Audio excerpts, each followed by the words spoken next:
வட்டிக்கு விடுறதே தப்பு. நியாயமான வட்டி. என்ன வட்டி தெரியுமா? 1 பைசா வட்டியா. என்ன வட்டி?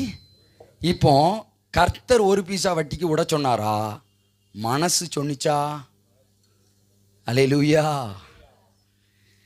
மனசு எதை செய்ய விரும்புதுன்னா, இந்த உலகத்தில் எல்லாரும் என்ன செய்கிறாங்களோ அதைத்தான் செய்ய என்ன செய்யுது? விரும்புது. இந்த துன்மார்க்கன் வாழ்க்கையில் எப்படி இருக்கிறாங்க அப்படின்னா, ஏன்ட்ட ஒருத்தங்க சொன்னாங்க, வாரத்தில் ஒரு நாள் தான் பிரதர், ஞாயிற்றுக்கிழமை மட்டும்தான் எங்களுக்கு என்னது லீவு. அப்போ நாங்கள் என்ன செய்யணும்? வீட்டில் இருக்கிற துணியெல்லாம் துவைக்கணும். துவைச்சி முடிச்சுட்டு வீட்டில் சாப்பிட மாட்டோம். அப்படியே வெளியே போய் மதியம் சாப்பிட்டுட்டு அப்படி பீச்சு போயிட்டு சாயங்காலம் சாப்பிட்டு வீட்டில் வந்து என்ன செஞ்சுருவோம்? படுத்துருவோம். இதைத்தான் உலகம் என்ன செய்யுது. அதே இதை நீங்கள் செஞ்சா நான் செஞ்சா என்ன இருக்கு? அல்லேலூயா.